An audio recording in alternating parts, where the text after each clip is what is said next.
Hi everyone, and welcome back to the book adaptation universe, which might be better off being called the young adult novel adaptation universe given how many of them I have reviewed on this show. Nah, it doesn't have the same ring to it. Anyway, when it comes to book adaptations that are part of a series, if you actually manage to make it to the second book, then it's time to break out the champagne, because as I've stated in previous episodes, many of the book adaptations of old weren't all that good, and got stopped at the first installment in their series, regardless of the potential that the sequels could offer. Today's fortunate franchise is the Maze Runner series, but will its second installment, the Scorch Trials, be good enough to justify us paying to see it in theaters and ensure the franchise's future? Let's find out! Welcome to Short and to the Point, where I review movies in 5 minutes or less, or your money back!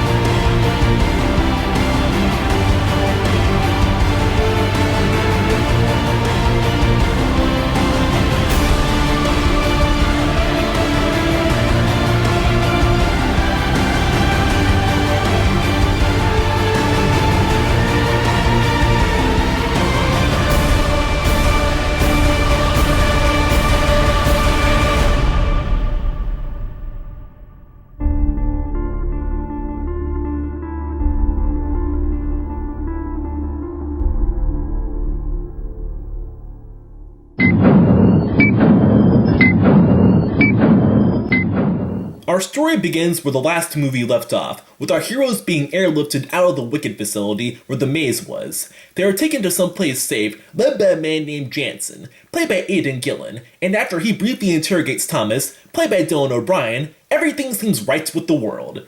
So of course, this turns out to be another Wicked facility, where the scientists are harvesting something from the brains of certain maze runners, and our heroes make a run for it into the brave new world that Jansen calls the Scorch. For those of you that don't know, the Scorch is some sort of vaguely defined catastrophe that devastated the Earth and then caused, somehow, a virus known as the Flare, which attacks the brain. The maze trials were made to study the brain activity of people immune to the Flare, but they seem pretty stupid in hindsight due to the fact that the trials led to the deaths of several people.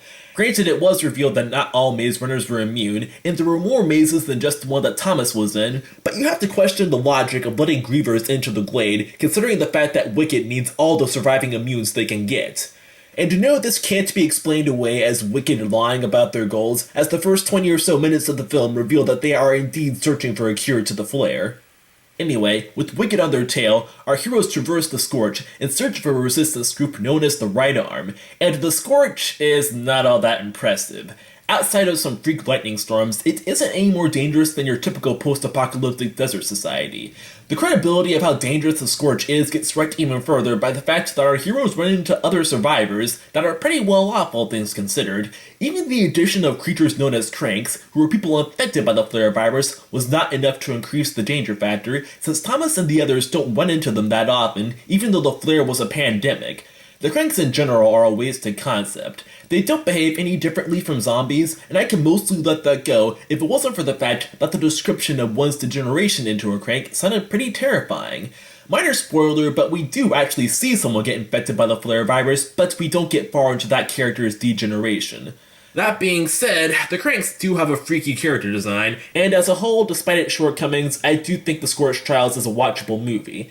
The action scenes were alright, with some pretty badass moments in the third act, and just like in The Maze Runner, the acting was respectable from the cast, keeping up the sense of camaraderie within the group. Special mention goes to Ki-Hung Lee, who is badass as Mino, and Patricia Clarkson, who despite again only appearing on screen for a few minutes, manages to make Ava Page's "the needs of the many outweigh the needs of the few" or the one mentality sound sincere.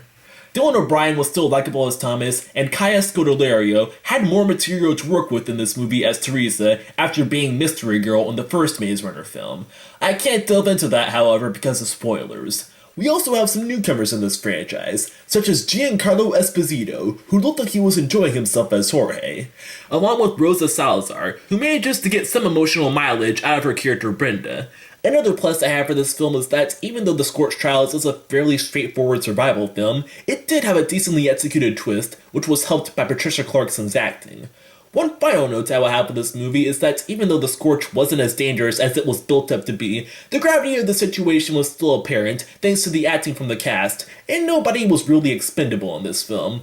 With the exception of Jacob Loveland's character Eris. He was important at the start of the film, but after they escaped from the Wicked facility, he pretty much just fades to the background, and I found myself forgetting he was in the movie more than once. So overall, The Scorch Trials was a slight step down from The Maze Runner. Even though that film had its fair share of narrative issues, I was still intrigued by the mystery of the maze. The Scorch Trials, however, is, like I said, a fairly straightforward survival movie, with not much to write home about, but not much to write off either. I'm giving this movie 6 good-looking people in a post-apocalyptic desert society out of a possible 10, and ordinarily I would not recommend it for theatrical viewing if you were on the fence about seeing it in theaters.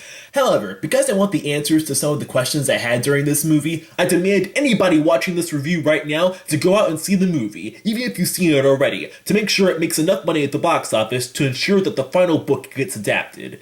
This has been short and to the point, and I review movies in 5 minutes or less, or your money back. Now, if you'll excuse me, I'm going to go see The Scorch Trials again and help bump up its box office numbers. Sure, I could just go buy the final book in the series and get my answers immediately, but I'm sure that there are things left out of The Scorch Trials and the Maze Runner's adaptations that will require me to buy those books as well in order to understand the Death Cure, and I'd rather not do that. I will see you all next time. Bye.